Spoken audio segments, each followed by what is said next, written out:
Welcome to the Hospital Medicine Unplugged podcast. Today we're launching into what is, well, arguably one of the most high-stakes challenges we face in the inpatient setting. That's the diagnosis, the management, and really the critical timeline surrounding empyema in hospitalized patients. This is a deep dive that really demands precision because the clinical environment itself, it just dramatically shifts the prognosis. That's absolutely right. That's the core truth we really have to grapple with.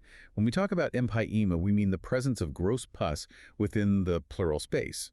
Now, most cases, the vast majority, develop as a complication of bacterial pneumonia. That's true.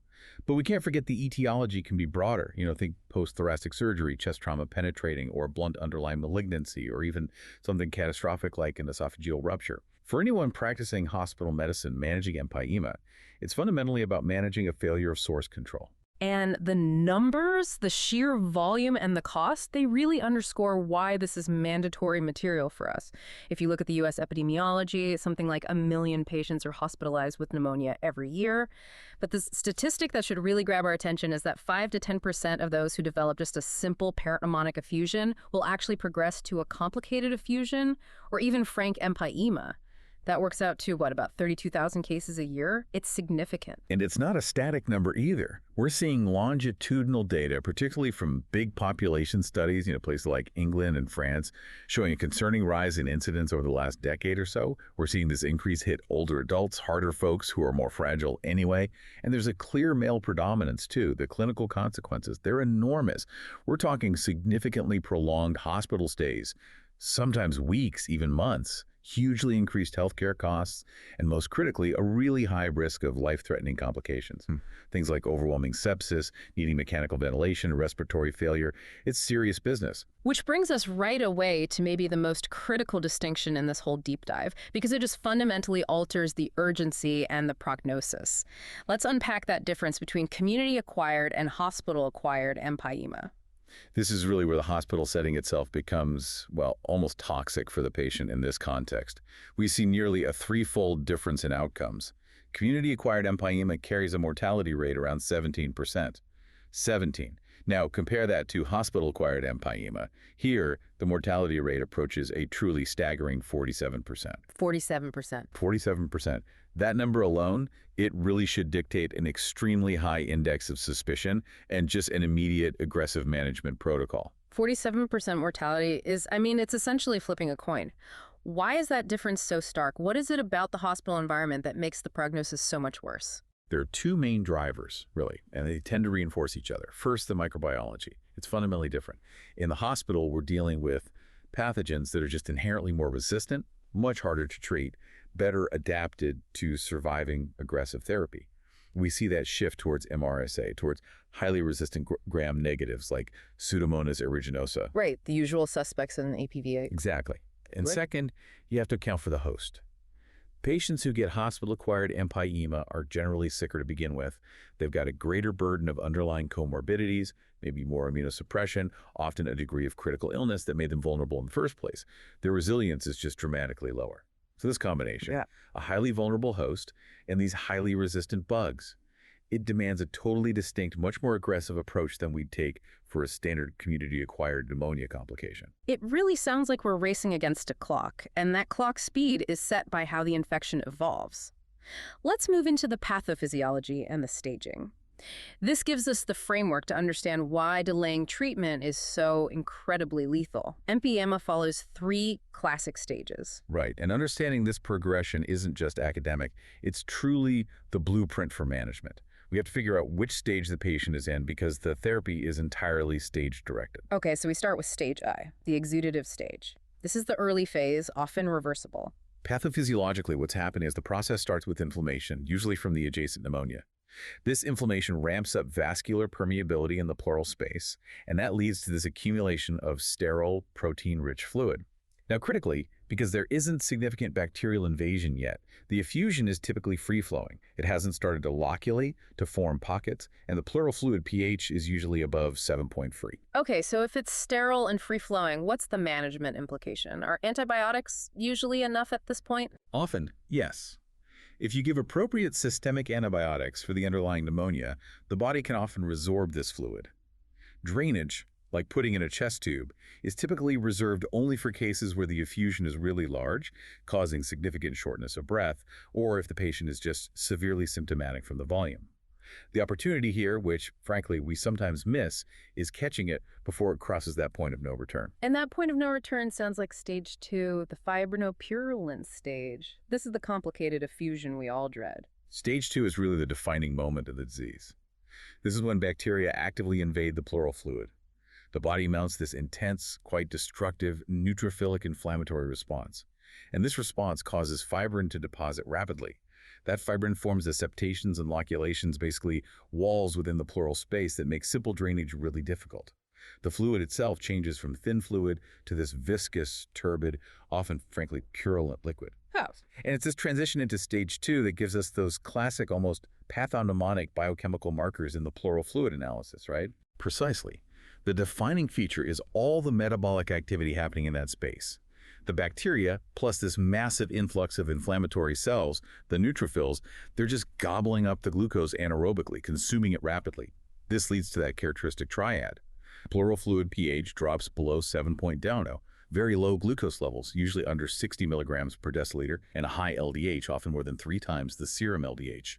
Finding these confirms it's a complicated effusion, indicating a high bacterial load and significant inflammation. Given those metabolic markers, it makes perfect sense why systemic antibiotics, which are just circulating in the blood, can't really penetrate or fix this walled-off compartmentalized infection. So what's the immediate intervention needed in stage 2? Stage 2 absolutely demands prompt and adequate drainage.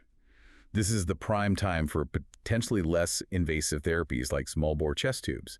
And critically, this is where intrapleural enzyme therapy, or IE-key, comes in to break down those newly formed septations.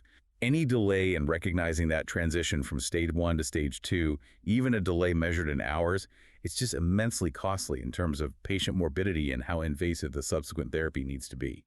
And finally, if we miss that window, the patient progresses into stage 3.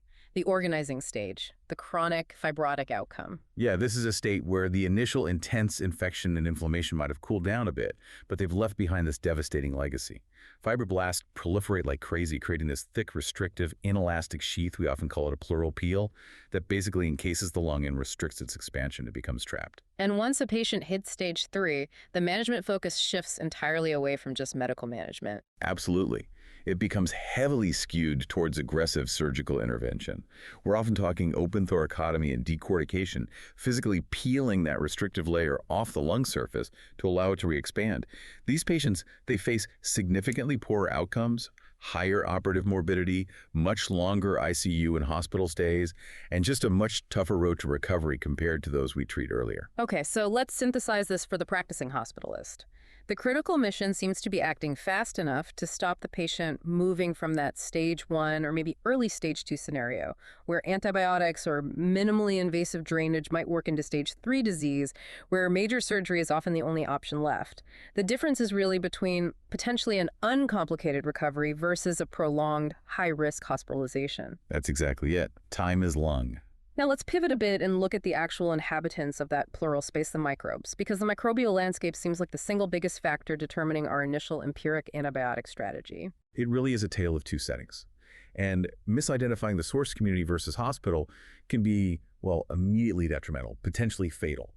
For community-acquired Empyema, our coverage needs are generally focused on things like strep pneumonia, strep pyogenes, and various anaerobes, often coming from aspiration or maybe dental sources. But in the hospital setting, that net needs to be cast much, much wider to capture those specific threats contributing to that terrifying 47% mortality rate we talked about. Right. The complexity just skyrockets in hospital-acquired and post-procedural cases. We absolutely must incorporate coverage for organisms that are adapted to thrive in the intensive care environment. This means mandatory coverage for MRSA, methicillin-resistant Staphylococcus aureus, and a broad range of aerobic gram-negatives. Critically, we have to cover Pseudomonas aeruginosa and members of the Enterobacterales family. We also see the Streptococcus anginosus group, sometimes called Strep milleri group, which are often overlooked but are potent pus formers, and Enterococcus species, especially if there's been abdominal or pelvic contamination involved. Let's focus on resistance for a second. Why is an organism like Pseudomonas so notoriously difficult to eradicate? once it gets a foothold in the pleural space? Well, Pseudomonas is sort of the classic multi-drug resistant bug, isn't it? In the pleural space, it's particularly problematic for a couple of reasons. One, its ability to form biofilms on surfaces, like a chest tube or those fiber deposits we mentioned. Biofilms are notoriously hard for antibiotics to penetrate. And two, its array of intrinsic and acquired resistance mechanisms, things like efflux pumps that pump antibiotics out and beta-lactamase enzymes that chew them up. This makes getting effective antibiotic concentrations into that poorly perfused, organized pleural space really challenging. Missing Pseudomonas coverage empirically, especially in a patient with risk factors like recurrent pneumonia, prior broad-spectrum antibiotic use, or maybe residence in a nursing home. That's just a recipe for treatment failure. Okay. And given how crucial it is to identify this specific pathogen, what's the best practice for actually culturing the pleural fluid to maximize our chances of getting a diagnosis? This is a small detail, but it's a really vital clinical point backed by good evidence. When you do the thoracentesis, you need to inoculate the pleural fluid directly into blood culture bottles, right there at the bedside. Using standard sterile specimen cups or culture tubes just yields a positive result far less frequently compared to the specialized media and blood culture bottles. Maximizing that diagnostic yield means we can tailor therapy faster, stop unnecessary broad-spectrum agents sooner, and ultimately improve the patient's prognosis. Makes sense. Beyond the bugs themselves, let's talk about host risk factors. What should we be looking for in our hospitalized patients that might predict a more complicated course or progression to empyema? Yeah, the most significant drivers of poor outcomes tend to be the underlying comorbidities. We often see empyema complicating the course for patients with active cancer, poorly controlled diabetes, severe cardiovascular disease, or maybe someone who's recently had lung resection surgery. Immunosuppression, whether it's from medications like steroids or chemotherapy, or from an underlying disease like HIV, that dramatically raises the risk too. And we really must pay close attention to poor nutritional status. Hypoalbuminemia, for instance, a low serum albumin, is a strong predisposing factor. It impairs the immune response, wound healing, just overall resilience. I remember the literature also points to certain lifestyle choices as being independent predictors of progression as well. Yes, they're powerful and sometimes overlooked risk markers. Alcohol abuse and intravenous drug use are both very strong, independent predictors associated with developing complicated effusions. Alcohol abuse in particular often ties in with aspiration pneumonia risks and maybe poor dental hygiene, predisposing patients to these large anaerobic bacterial loads which can just rapidly overwhelm the pleural space defenses. Okay, so aside from those historical factors, are there specific clinical signs or lab values that should trigger alarm bells for impending complication right at the bedside? What tells us things are going south early? Yeah, when you're reviewing the chart or examining the patient, you need to look beyond just the fever curve. Key predictors include persistent tachycardia, a heart rate consistently over 100 beats per minute, also the subjective complaint of pleuritic chest pain. That sharp stabbing pain with breathing suggests direct irritation and inflammation of the pleural surfaces. Lab-wise, you look for extreme leukocytosis, a really high white blood cell count. Also, elevated inflammatory markers, particularly a CRP that's stubbornly high, say above 100 milligrams per liter. And systemic signs of trouble, like hyponatremia, low sodium, or that low albumin we mentioned, these suggest a really profound systemic inflammatory response that's struggling, maybe failing, to contain the infection locally. And as you touched on earlier, the hospital environment itself introduces risks that shift that microbial profile towards the more resistant bugs. Exactly. The hospital can be a breeding ground for resistance. Just being hospitalized for a long time is itself a risk factor. Prior antibiotic exposure clearly selects for resistant organisms. And furthermore, any invasive procedure, maybe they had a chest tube placed before for a different reason, or they've had prior thoracic surgery, these things bypass the normal defenses and increase the chance of colonization and subsequent infection with these highly resistant hospital pathogens. We have to factor all that in when we're choosing empiric therapy. Given all this complexity, risk stratification tools seem pretty essential to help standardize our response, especially ensuring we're aggressive enough early on. The sources highlight the RAPID score. Can you detail what that involves and how we use it? Sure. The RAPID score is a validated tool designed specifically for pleural infections to help assess disease severity, predict outcomes, and ideally, guide how aggressive our initial therapy should be. It uses 5 easily accessible clinical variables, hence the acronym. R for renal function, specifically the BUN level, A for age. P for purulence, meaning was gross pus aspirated during thoracentesis. I for infection source, was it hospital-acquired or community-acquired? And D for dietary factors, specifically the serum albumin level. And how does that score translate into a clinical action? What do we do with that number? High scores correlate directly with a very high mortality risk. Patients who fall into that high-risk category, those with scores indicating a 90-day mortality risk of 30% or more, that should trigger an automatic escalation in care. This is the group where we should probably bypass the initial conservative attempts at just tube drainage and move immediately towards surgical consultation for prompt VATS evaluation. Maybe even before we've definitively proven failure of the chest tube. It forces the whole multidisciplinary team to act early and decisively for the highest risk patients. Right, that makes sense. Let's transition now to the actual diagnosis. Clinical suspicion for empyema really has to be triggered in any hospitalized patient who has persistent fever, ongoing respiratory symptoms, or physical findings like decreased breath sounds or dullness to percussion over the chest, especially if they seem to be failing standard antibiotic therapy for what looks like pneumonia. Absolutely. But we have to be aware of the pitfalls here. A high index of suspicion is vital because that classic, obvious febrile presentation is often missing in our most vulnerable populations. Think about the elderly or the immunocompromised. Their presentation can be frustratingly atypical, maybe just nonspecific findings like generalized fatigue, maybe a new onset anemia, or just a sense that they're failing to thrive or improve despite what seems like appropriate care. These atypical presentations, unfortunately, often lead to diagnostic delays, and that pushes the patient closer to those poorer stage 3 outcomes. We also need to be vigilant for patients with chronic aspiration risks poor dentition, known swallowing problems. Their empyema might be more insidious, maybe driven by anaerobes, and harder to spot initially. Okay, so once that suspicion is raised, imaging becomes mandatory. And it sounds like chest ultrasound, particularly point-of-care ultrasound or POCS, has really moved to the front line for diagnostic imaging here. POCS is absolutely indispensable. The sources strongly endorse chest ultrasound for the initial evaluation, not just to confirm, yes, there's fluid there, but maybe even more importantly, because it's critical for safely guiding the diagnostic thoracentesis and any therapeutic chest tube placement. Using U.S. guidance drastically cuts down the risk of iatrogenic complications, like hitting the lung and causing a pneumothorax, or injuring the liver or spleen. And what are the specific findings on ultrasound that really point towards empyema or a complicated effusion? What are we looking for on the screen? We're looking for specific characteristics that indicate organization and complexity within the fluid. The presence of septations is key, those thin linear structures floating in the fluid that signifies loculation. We also look for increased echogenicity of the fluid itself. Instead of being purely black, anechoic, it might look more gray or have swirling echoes within it, suggesting it's viscous or contains debris. Pleural thickening is another marker, and sometimes you might even see microbubbles within the fluid, which can be highly specific for infected fluid, possibly containing gas-producing organisms.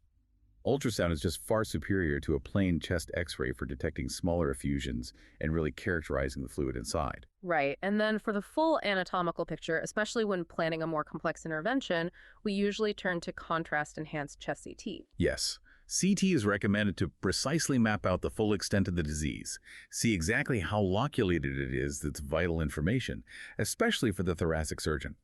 CT is also essential for differentiating the pleural collection from something like a central lung abscess, which can look similar but is managed differently. What we're specifically looking for in a contrast CT is the highly specific split pleura sign.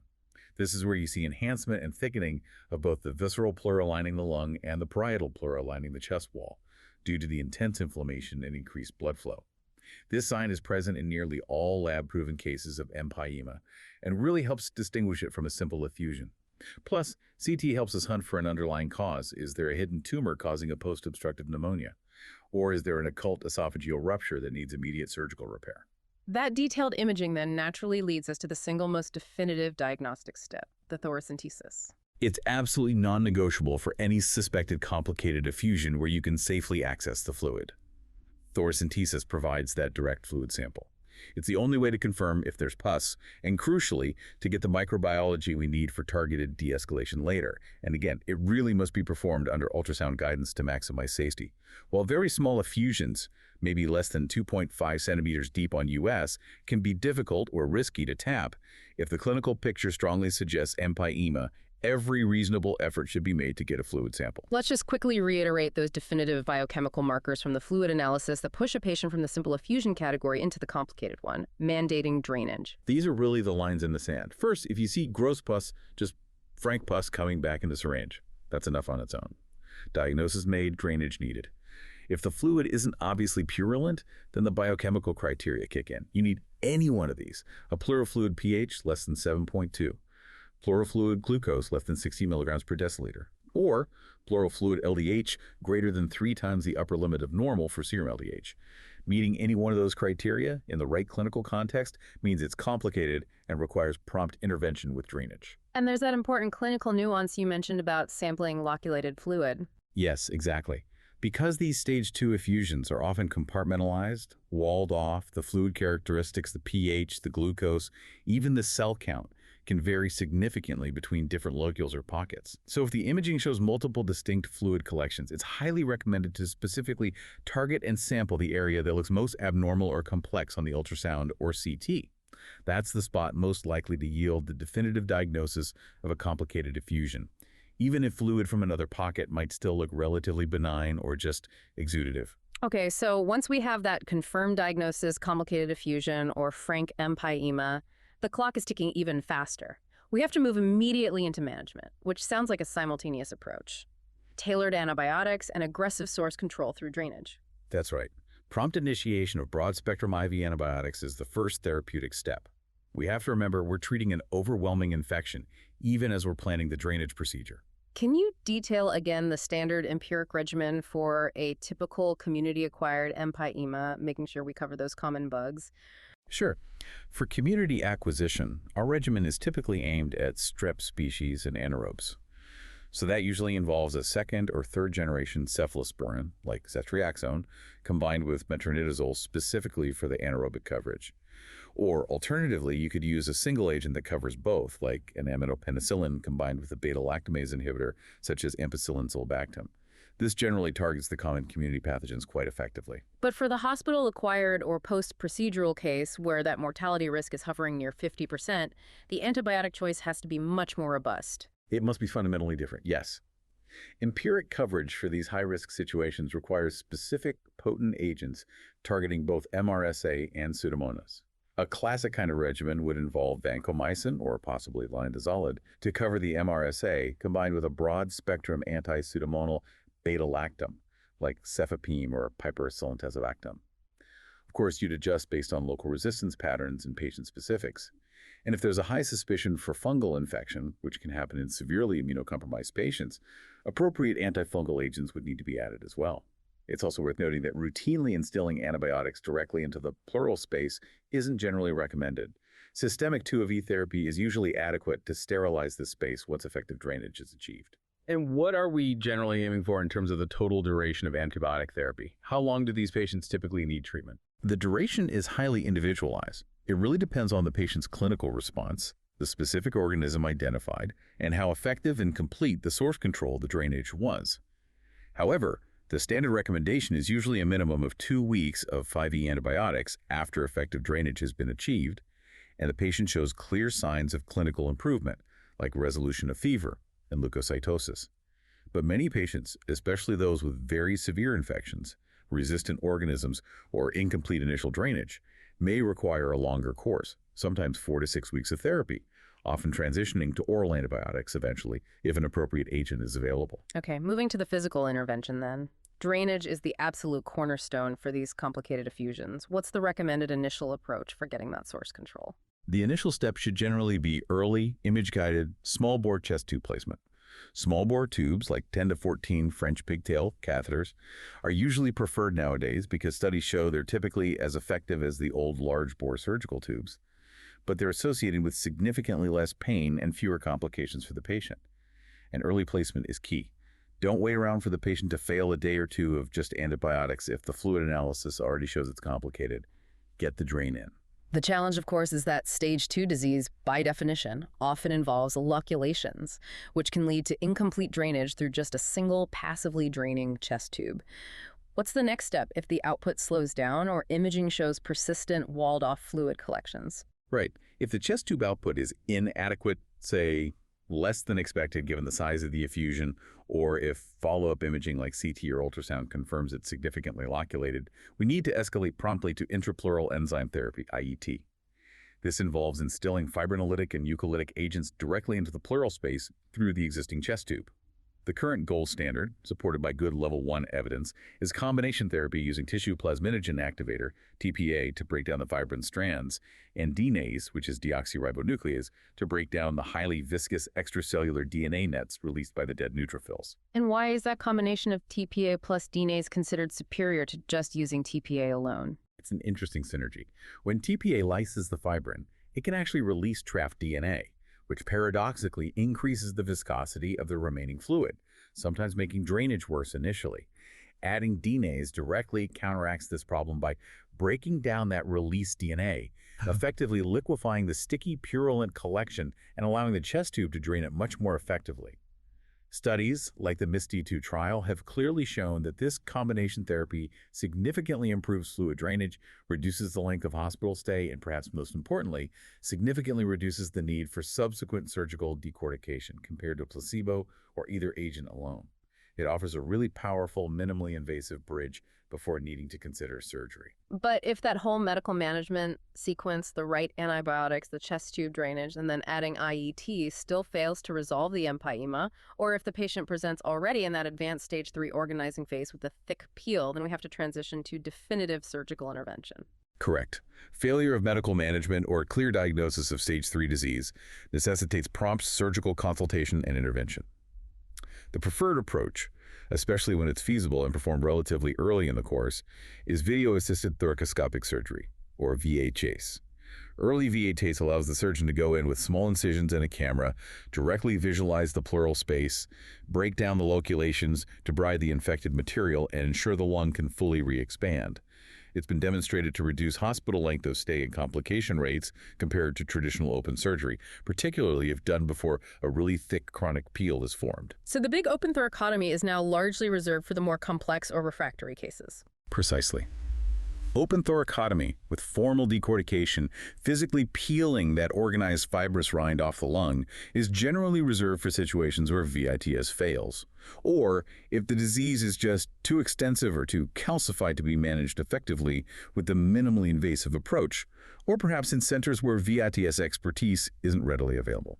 The overarching goal, always, is to achieve effective source control as quickly and completely as possible, ideally using the least invasive means first, but escalating aggressively and without delay when that initial approach isn't working. We've covered the specific interventions pretty thoroughly, but this is clearly a complex, often severely ill patient population. We shouldn't forget the crucial role of just good supportive and adjunctive care in preventing further complications and helping recovery. Absolutely.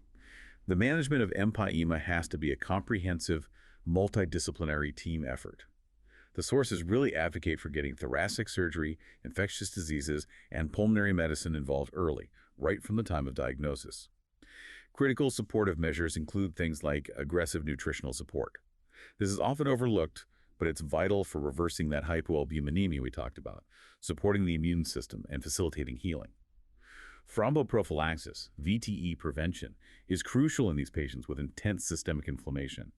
And of course, meticulous optimization of all their underlying comorbidities, like controlling blood sugar and diabetics or managing heart failure. Using tools like the RAPID score also helps ensure we tailor the intensity of care appropriately. We don't treat a low-risk patient the same way we treat a high-risk one. Okay, let's finish up by zooming out again and just reiterating the prognosis and summarizing the critical takeaways for our daily hospital practice. Those mortality rates remain alarmingly high. They really do. While the overall mortality might average around 10 to 20% across all types, we just cannot stress enough that extreme risk for the hospital-acquired cases approaching that 47% mark. The literature consistently points to the same poor prognostic indicators: advanced age, an underlying diagnosis of cancer, infection with those resistant organisms like MRSA or Pseudomonas, any significant delay in diagnosis, and critically, incomplete drainage. If the pus isn't coming out effectively, the patient simply isn't going to get better. And those prognostic tools we discussed earlier, the RAPID score, maybe general sepsis scores like SOFA or QS-SOFA, they help us quickly flag those patients who need immediate escalation, right? Yes, they're really powerful prediction tools in this context. A high RAPID score, high SOFA score, identifies those patients with a predicted 90-day mortality risk exceeding 30%. That identification must immediately trigger aggressive communication with the surgical team, with ID consultants. These are the patients for whom any kind of conservative wait-and-see approach is essentially malpractice. They need definitive action now. Thinking longer term, even after successful treatment, what are some of the potential sequelae that we need to prepare patients and their families for? Yeah, given the destructive nature of that intense pleural inflammation and the subsequent fibrosis that often occurs, patients frequently face long-term complications even after the infection is cleared. These can include things like persistent pleural thickening that you can see on follow-up chest imaging. In some cases, this can lead to measurable restrictive lung disease, impacting their lung volumes and pulmonary function. Ultimately, this often translates into a reduction in their overall functional status and quality of life. This isn't typically an illness that patients just bounce back from quickly. Recovery is often measured in months, sometimes requiring dedicated pulmonary rehabilitation. The best medicine, naturally, is prevention, which really starts long before the pus even forms. Absolutely. Prevention begins with optimizing the patient before they even get to that complicated stage. That means early recognition and appropriately aggressive treatment of pneumonia itself. Hospital-based vaccination programs, like for pneumococcus and influenza, are important for vulnerable populations. And perhaps most critically, particularly within the hospital setting, is strict adherence to robust infection control practices and antimicrobial stewardship protocols. These are key to try and curb the emergence and spread of those highly resistant hospital-acquired organisms that drive the worst outcomes. So bringing all this information together, what does this aggressive, time-sensitive approach really mean for the hospitalists on the ground today? How do we synthesize this demand for both speed and precision in our daily workflow? I think the synthesis really lies in implementing clear institutional protocols or pathways that mandate rapid progression. The moment you suspect a complicated effusion based on clinical signs or initial imaging, the pathway should facilitate immediate access to definitive imaging, usually ultrasound and maybe CT. That needs to be followed by swift, US-guided thoracentesis to confirm the diagnosis biochemically and get microbiology samples. Then it must transition rapidly into the intervention phase, starting the right broad-spectrum antibiotics for the suspected setting, hospital versus community, and getting prompt drainage initiated, usually with that small bore chest tube. And crucially, if that initial tube drainage fails, meaning inadequate output or persistent loculations within, say, 24 to 48 hours, there must be a seamless pre-planned escalation pathway to either IDT or early surgical consultation for VTs. We can't afford delays waiting days for passive drainage to maybe work when the evidence points towards escalation. Right.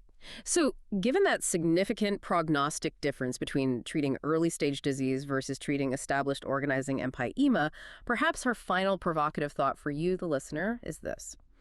Take a critical look at your own institutional setting. What barriers, be they logistical, cultural, maybe even bureaucratic roadblocks, might be slowing down that timeline? The timeline from diagnosing a complicated effusion to getting that image-guided drainage placed or getting that prompt surgical consult. And start thinking about what targeted protocols or process improvements could immediately address those specific delays in your practice. Because that friction in the system, those delays, that's where patient lives are potentially lost. Absolutely. Every hour saved between confirming a complicated effusion and achieving definitive source control translates directly into improved survival and reduced long-term morbidity for these patients. It's really a disease process that starkly defines that critical intersection between acute medical care and timely procedural intervention.